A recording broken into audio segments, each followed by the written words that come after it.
lebih banyak karbonya, misal nasi sama mie instan gitu kan Asal ya. kenyang gitu Iya, ya dok. tapi nanti baru 1 jam udah lapar lagi. Itu Oke. kalau nggak seimbang. Iya. Biasanya kalau dari awal sudah muluk-muluk terus nggak bisa untuk jangka panjang. Jadi bukan sekadar program terus udah selesai Iya. gitu. Nah diabetes ini nggak terjadi dalam semalam atau 2 malam. Bukan karena kita minum minuman manis, makan makanan manis dalam 2 hari, besoknya kita langsung diabetes. Enggak.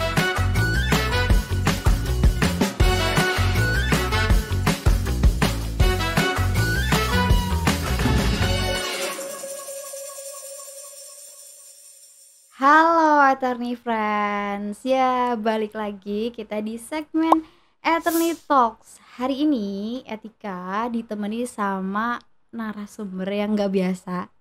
Yang nggak biasa beda dari Attorney Talks kita sebelumnya. Nah, kita kenalan dulu sama narasumber spesial kita. Halo Dokter Rosa. Halo. Boleh disapa dulu nih Dok, Attorney Friends. Halo Attorney Friends. Ya, sebelum kita tanya-tanya lebih lanjut nih dok, kita boleh kenalan dulu ya sama Dokter Rosa. Jadi Attorney Friends, Dokter Rosa Christiansen ini adalah seorang spesialis gizi klinis. Masih awam gak sih buat teman-teman spesialis gizi klinis tuh ternyata ada ya? Dokter spesialis gizi klinis tuh ini apa? Kita tanya lebih lanjut sama Dokter Rosa. Dokter spesialis gizi klinis itu apakah kalau kita ya awam nih dok, taunya tuh kalau dokter spesialis gizi itu lebih kayak ke apakah harus orang sakit yang harus datang ke dokter spesialis gizi atau pasien dokter spesialis gizi itu yang seperti apa sih dokter? Boleh dibantu jelasin dong dok? Oke. Nah, dokter spesialis gizi klinis ini singkatannya SPGK ya. Mungkin Attorney Friends ada yang belum pernah dengar ya. Betul. Dokter spesialis gizi klinis ini kompetensinya adalah memberikan terapi nutrisi medik. Jadi untuk mereka yang satu memang punya penyakit, gitu ya, mulai dari mereka yang diabetes misalnya, hipertensi, tensinya tinggi, mungkin punya masalah gagal ginjal, penyakit jantung, kanker, sampai berbagai masalah saluran cerna. Ada yang bisa makan biasa mungkin pasiennya, ada yang mungkin butuh dibantu dengan selang makan. Kalau pernah dengar pakai selang sonde, atau mungkin selang makan yang langsung masuk ke lambung, ke usus gitu ya, macam-macam. Nah, tapi yang bisa datang ke dokter spesialis gizi ini tidak hanya mereka yang sakit. Mereka yang sehat pun juga bisa. Karena memang bisa untuk pencegahan ya, daripada tumbuh sakit. Sehat itu juga perlu datang ke spesialis gizi dok. Kalau kadang kan kita ngerasanya nih dok, aku baik-baik aja gitu. Apakah aku harus datang ke spesialis gizi? Kan kita ngerasanya nggak apa-apa tuh dok. Gimana tuh dok? Ya, tidak semua mereka yang sehat ini benar-benar sehat ya. Ya ada yang memang di luar terlihat sehat gitu ya dok ya.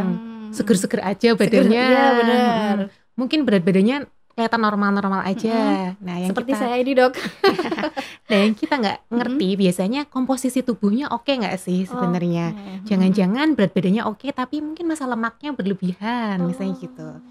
Itu ya? Bisa kita cek waktu sama dokter berarti ya? Bisa. Dokter spesialis gizi itu berarti kita kalau saya nih dok, saya ngerasa saya ini kondisinya nggak apa-apa, saya ngerasa seger-seger aja dan posturnya kalau dibilang ideal ya kayaknya masih oke lah gitu, padahal di dalam tuh belum tentu ini ya dok, belum tentu kandungan atau yang ada di dalam tubuh kita ini udah sesuai gitu ya.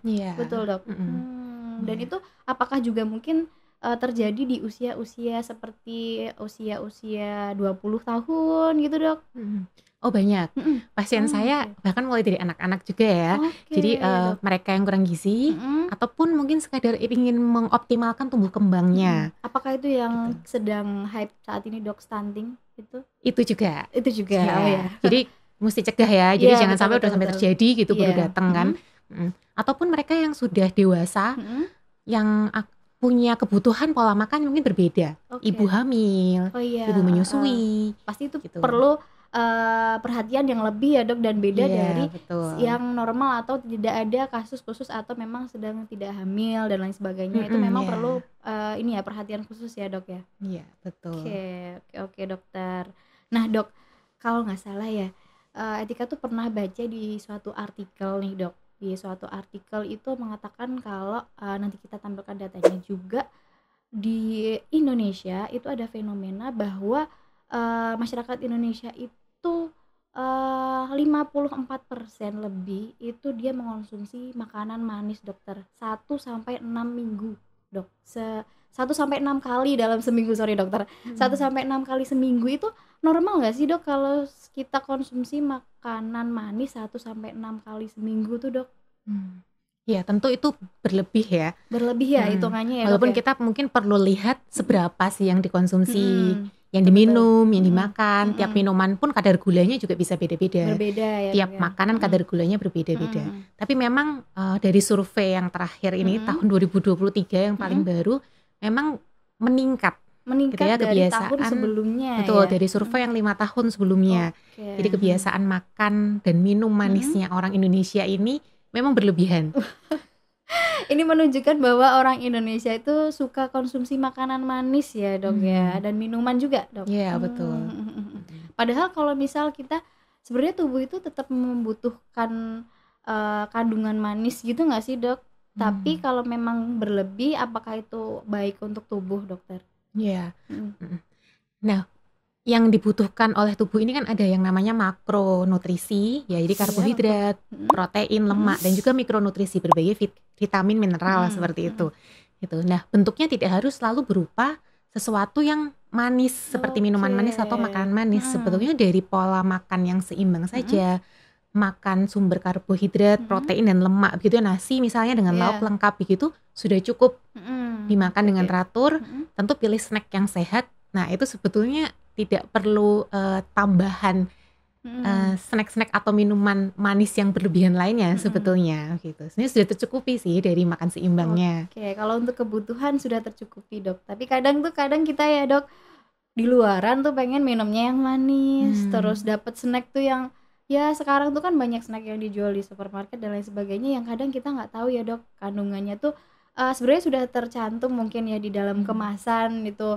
Dia apa kandungan manisnya seberapa persen gitu, tapi kadang kita nggak aware tuh dok sama masalah kayak gitu ya. Kita pikirnya oh kayaknya masih oke nih kalau aku makan kayak gini, atau mungkin malah kita nggak tahu kalau itu minuman kemasan itu mengandung gula yang tinggi. Nah kalau dari dokter nih tipsnya biar kita bisa nahan supaya nggak terlalu banyak konsumsi manis tuh gimana dokter? Ya, yang pertama konsumsi pola makan yang seimbang dulu. Oke, kalau kita makan suka di skip, dirapel gitu ya. Apalagi anak yang rantau gitu dok. Sekarang tuh sehari makan cuma 2 kali gitu dok. Iya, nah sehingga kita akan lebih gampang lapar. Jadi satu lapar memang secara fisik lapar ya, karena kan nggak ada asupan masuk nih, karena dirapel atau di skip ya, nggak sarapan, makan siang langsung banyak gitu kan, ataupun laparnya lapar mata. Nah jadi memang yang disarankan ya makan teratur sehari 3 kali ya, dengan pola yang seimbang. Sebetulnya kalau asupannya itu seimbang, kita akan merasa kenyang dan kenyangnya itu lama gitu ya. Tapi kalau nggak seimbang, misalnya lebih banyak karbonya, misal makan nasinya yang banyak, ya nasi sama mie instan gitu asal kan ya, kenyang gitu ya dok. itu kelihatannya kan padat gitu ya, mengenyangkan gitu, tapi nanti baru 1 jam udah lapar lagi. Itu kalau nggak seimbang. Tapi kalau kita seimbang, cukup nasinya misalnya, proteinnya ada, sayurnya juga cukup gitu, boleh tambah buah, kenyangnya akan lama dan nutrisinya lebih tercukupi juga gitu. Nah kalau seperti itu nggak akan gampang lapar mata juga. Oke, benar. Jadi nggak semua yang asal kenyang itu kita bisa memenuhi kebutuhan dalam tubuh, dan itu ternyata efeknya juga bikin kita jadi ini ya dok, gampang lapar. Dan apalagi kalau polanya itu nggak rutin, misal nggak sesuai dengan kebutuhan sehari makan 3 kali, itu juga bisa ngefek ya ternyata dok. Lebih ke lifestyle juga ya dok, pola hidupnya gitu. Oke, terima kasih dokter. Terus dok, kita kan kalau nggak salah tuh Etika juga pernah baca artikel juga ya dok, ternyata fenomena di Indonesia ini diabetes tuh lagi naik nih dok, apalagi meningkat juga di usia produktif ya dokter ya. Nah sebelum masuk ke situ dok, sebenarnya diabetes tuh apa sih dok, dan jenis-jenisnya tuh apa aja gitu? Iya, diabetes ya, ini diabetes mellitus ya. Iya betul. Kalau secara medis kita bilang diabetes mellitus. Ini adalah suatu kondisi penyakit di mana terjadi kenaikan kadar gula darah yang di atas normal. Bisa karena ada gangguan dari pengeluaran insulin dari pabriknya, namanya organnya pankreas gitu ya.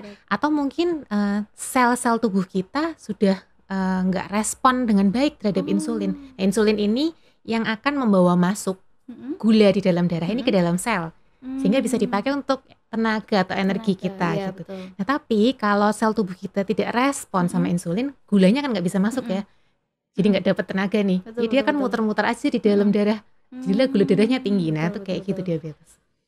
Oke dok. Nah, penyebabnya apa sih dok? Penyebab yang sering atau yang mungkin terjadi gitu dok? Ya. Nah, tadi ya tipenya ya, ini ada Betul. beberapa tipe diabetes. Oh, Nah, ada tipe-tipenya ya dok ya? jadi tipenya ada diabetes tipe 1, di mana bisa penyebabnya itu autoimun. Bisa juga penyebabnya kita bilang idiopatik, jadi kita nggak tahu karena apa. Nah, ini Idiopatik. biasanya diabetes yang pada anak-anak gitu ya. Dok. Nah, ini lebih jarang terjadi. Iya. Nah, kalau diabetes tipe 2 ini yang lebih banyak terjadi. Dan di seluruh dunia ini lebih sering terjadi di seluruh dunia. Ini yang paling banyak, mungkin sekitar 90% yang tipe 2. Oke, itu kenapa tuh dok? Ini yang lebih banyak di gaya hidup nih, faktor gaya hidup yang jadi faktor risikonya. Oke, ya. Walaupun tentu ada faktor bisa genetik berperan dan lain sebagainya ya. Jadi untuk yang sering terjadi mungkin yang di tipe 2, betul ya dok ya? Yang karena faktor risikonya dari gaya hidup, betul dokter? Yang paling besar dari gaya hidup. Paling besar dari gaya hidup. Oke dok.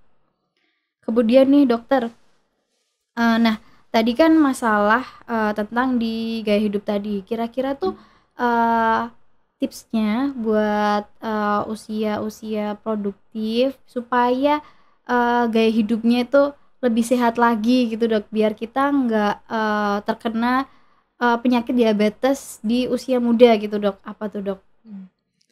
Yang paling sederhana, satu mengatur makannya, pola makan dan minum ya. Yang kedua adalah aktif. Jadi aktivitas fisiknya ditingkatkan. Ya kan kita banyak rebahan nih, sekarang ada kaum rebahan. Betul. Ya. Nah, ini mesti aktivitas fisiknya ditingkatkan, tapi juga dengan sengaja olahraga. Ya. Nah, yang dikatakan olahraga cukup tuh kira-kira sehari kita perlu berapa menit gitu mungkin dok untuk olahraganya? Iya. Kalau yang disarankan setidaknya 5 kali seminggu. 5 kali dalam 1 minggu. Dalam 1 minggu, ya sekalinya olahraga bisa 30 menit. 30 menit, wah sampai lumayan 45 ya, menit gitu akan oke.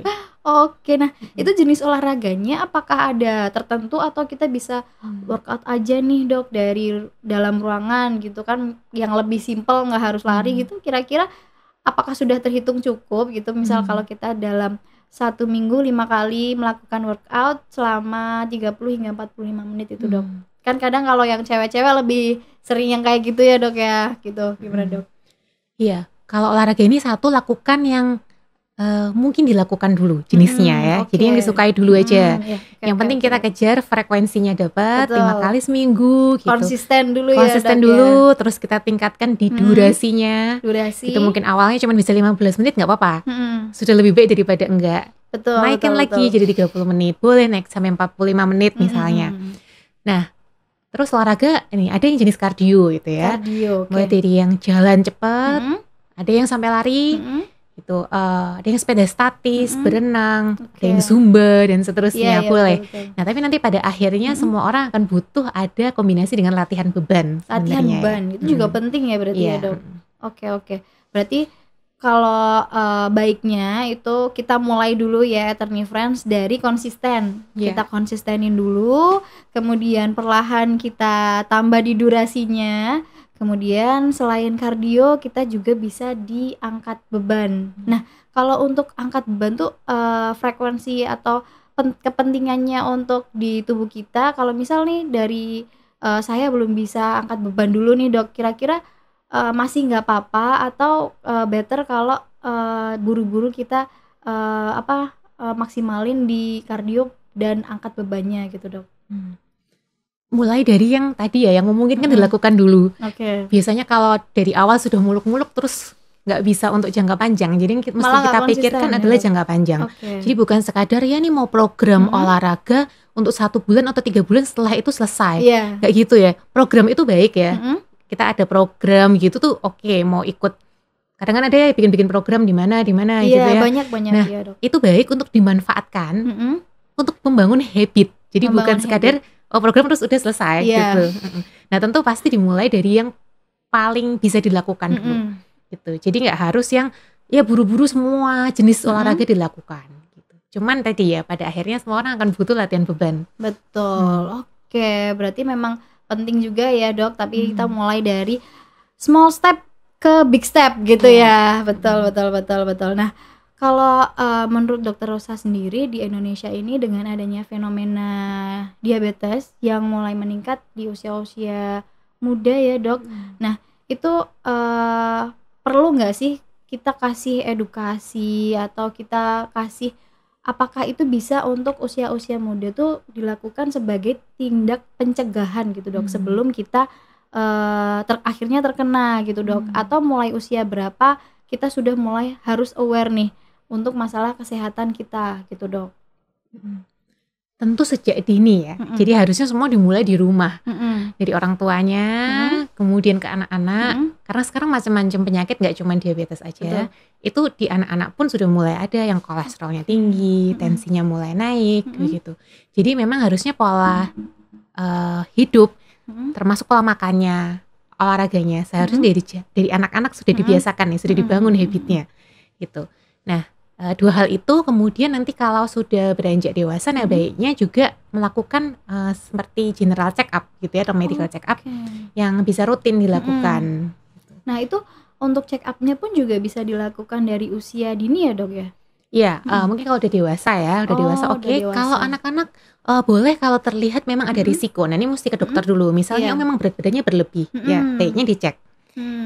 Nah, itu berarti yang dianjurkan untuk cek kalau untuk usia anak-anak itu yang mulai ada ini ya, Dok ya, misal kayak berat badan berlebih itu nanti diarahkan untuk konsul sama dokter dulu, seperti itu ya, Dok ya? Ya salah satunya itu ya, bisa jadi ada yang lain-lain ya problemnya. Oke, karena problemnya juga banyak ya, Dok ya.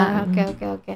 Nah, mungkin buat teman-teman juga, buat Attorney Friends, itu jadi kita kan udah bahas banyak nih. Ternyata untuk dokter spesialis gizi klinis ini ternyata bukan cuma buat yang sakit aja ya, Dok ya, bukan cuma buat yang sakit. Jadi kalau untuk pencegahan atau untuk preventif tuh memungkinkan banget ya, Dok ya. Betul. Apalagi anak muda zaman sekarang itu yang pada suka rebahan, makannya sembarangan. Kalau nongkrong, Dok, ya kita suka makan yang manis-manis, udah sembarangan. Nah, itu mungkin harus sekarang lebih perhatikan lagi ya, Attorney Friends ya, gitu. Dan nah ini yang mungkin menarik ya, karena kita nggak ketemu Dokter Rosa nggak cuma di podcast ini aja loh, gitu. Karena Dokter Rosa ini nantinya Attorney Friends bisa ketemu Dokter Rosa di klinik Attorney Skin yang bertepatan di klinik cabang Sriwedari, betul ya, Dok ya? Betul. Oke.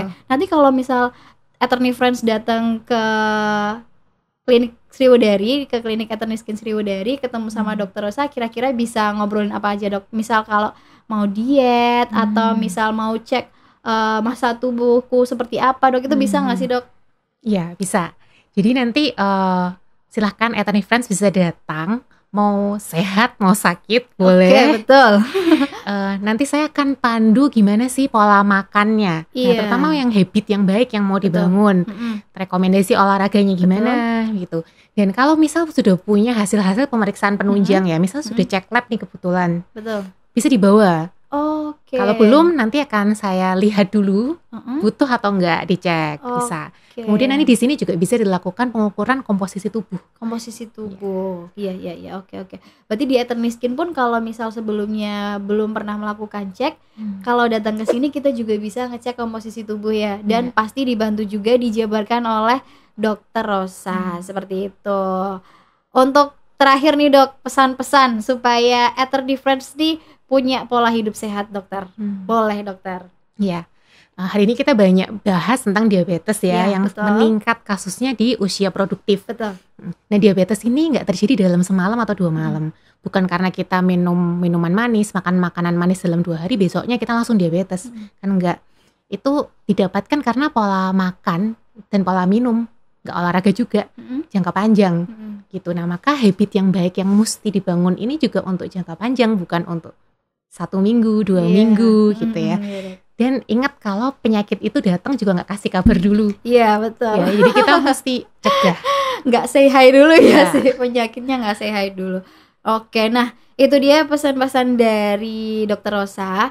Buat Attorney Friends yang pengen ketemu sama Dr. Rosa bisa langsung datang ke Attorney Skin di cabang Sriwedari. Nah, sekian podcast kita. Nantikan podcast kita selanjutnya. Buat yang ada pertanyaan atau yang pengen ketemu sama Dr. Rosa lagi, kita bahas apa, bisa langsung komen di bawah. Oke, terima kasih Attorney Friends.